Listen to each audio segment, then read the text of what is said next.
बल्कि मैं तो मर्यादा पुरुषोत्तम राम की इज्जत करता हूं। मगर मैं नाथूराम गोडसे से नफरत करता हूं। मेरी नस्लें नफरत करती रहेंगी, क्योंकि नाथूराम गोडसे ने उस शख्स को गोली मारी जिसके जबान से आखिरी लफ्ज निकले हे राम। क्या मोदी सरकार सिर्फ एक फिक्र और नजरिया हिंदुत्व की सरकार है?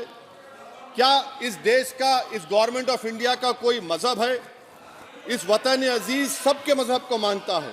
सर, मैं शुरुआत में हबीब जलीब का एक शेर पढ़ना चाहता हूं। आप उर्दू जानते हैं और लॉ मिनिस्टर भी उर्दू जानते हैं। हबीब जलीब ने कहा था कि हुक्मरान हो गए कमीने लोग, खाक में मिल गए नगीने लोग, हर मुहिबे वतन जलील हुआ, रात का फासला तवील हुआ, आमिरों के गीत जो गाते रहे वही नामो दाद पाते रहे, रहजनों ने रेजनी की थी, रहबरों ने भी क्या कमी की थी। सर, मैं अभी सुन रहा था हमारे शिंदे ग्रुप के शिवसेना के पार्टी लीडर अपनी तकरीर कह रहे थे।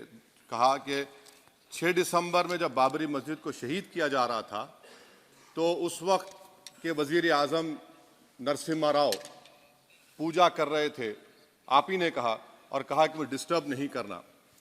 तो ये बड़ा अजीब मौका है कि बीजेपी की ताईदी पार्टी ये कह रही है कि नरसिम्हा राव ने कहा कि मुझे डिस्टर्ब मत करो, मैं पूजा कर रहा हूं, और जिसने रथ यात्रा निकाला, इन दोनों को मोदी सरकार ने इस मुल्क का सबसे बड़ा सिविलियन अवार्ड दे दिया, सबसे बड़ा सिविलियन अवार्ड दे दिया। तो ये बताता है कि इंसाफ जिंदा है या जुल्म को बरकरार रखा जा रहा है। तीसरी बात यह है कि सर, इस ऐवान में सियासी पार्टियां आएंगी चले जाएंगी, आप आए मैं आया हम भी चले जाएंगे, मैं इस जमीन की गिजा बन जाऊंगा, ये ऐवान तो बाकी रहेगा। मगर सर, मैं ताजुब कर रहा हूं कि लोकसभा मुख्तलिफ आवाजों में कैसे बोल सकता है। लोकसभा तो एक ही आवाज में बोलना चाहिए, और लोकसभा भी भारत के संविधान आइन के बेसिक स्ट्रक्चर का ताबे है। और सर, ये इसलिए कह रहा हूं कि 16 दिसंबर को ये ले कर देता हूं, 16 दिसंबर 1992 को इसी लोकसभा ने एक रेजोल्यूशन पास किया था। मैं ताजुब कर रहा हूं कि जब इस ऐवान ने एक रेजोल्यूशन पास किया तो हुकूमत आएगी जाएगी, और हुकूमत ये मोदी हुकूमत जश्न मना रही है जो 6 दिसंबर को हुआ। तो ये एक बात है सर। चौथी बात यह है कि सर, नहीं, 6 दिसंबर के ऊपर कोई जश्न नहीं है। राम मंदिर के निर्माण की जो प्रतिष्ठा हुई है उसको संबोधन कर रहा है, और वो सर्वोच्च न्यायालय के द्वारा तथ्यों के आधार पर दिए गए निर्णय के कारण से हुआ है। सर्वोच्च न्यायालय का निर्णय है, तथ्यों के आधार पर निर्णय है।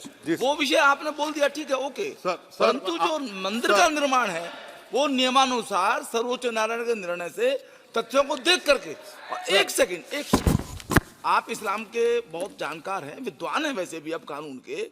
यदि किसी अन्य धर्म के स्थान पर मस्जिद बनाई जाए तो शायद उसको मान्य नहीं किया जाता। अभी एएसआई ने, सुप्रीम कोर्ट ने स्वीकार किया है कि वहां पर राम मंदिर था।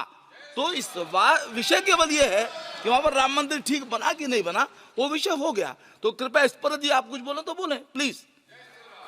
सर, मैं आपको गलत साबित कर दूंगा सर।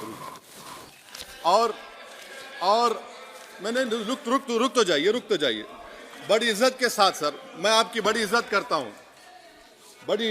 हूं सर। आपको मैं कोट कर रहा हूं सुप्रीम कोर्ट का जजमेंट, पैराग्राफ 1222 रोमन 17, उसमें लिखा गया है, the destruction of the mosque took place in breach of the order status को and the assurance given to this court, the destruction of the mosque and obliteration of Islamic structure was an egregious violation of the rule of law. Egregious का मतलब जो छोटी मोटी अंग्रेजी में आती है वो क्रिमिनल एक्ट कहा। और सर, आपने कहा था कि वहां पर मंदिर को तोड़कर बनाया गया। सर, मैं आपके सामने ये तमाम चीजें लेकर दूंगा, सुप्रीम कोर्ट के जजमेंट के पैराग्राफ्स हैं जिसमें सुप्रीम कोर्ट ने एएसआई की रिपोर्ट को नकारा उन्होंने कहा कि मंदिर को तोड़कर मस्जिद नहीं बनाई गई थी। सुप्रीम कोर्ट ने कहा, ये सुप्रीम कोर्ट ने कहा।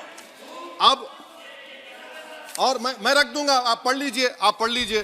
अच्छा सर, मैं अपनी तकरीर पर आ जाता हूं, मैं अपनी तकरीर पर आ जाता हूं सर।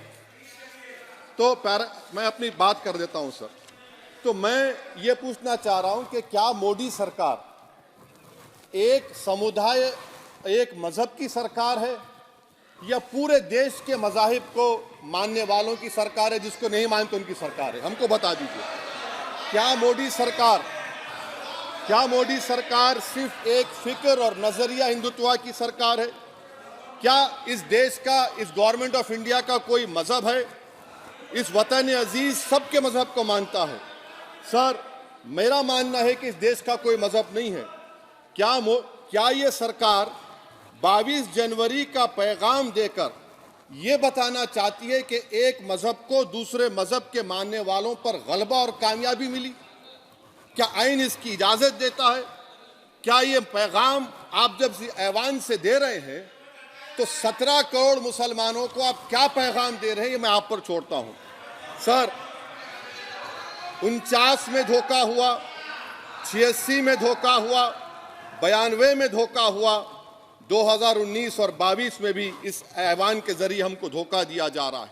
और अफसोस के साथ कहना पड़ता है सर कि मुस्लिम अक़लियत को हमेशा ये कहा गया कि तुमको भारत के शहरी बरकरार रहने के लिए एक बहुत बड़ी कीमत तुमको चुकानी पड़ेगी, और हम पर इल्जाम लगा दिया गया।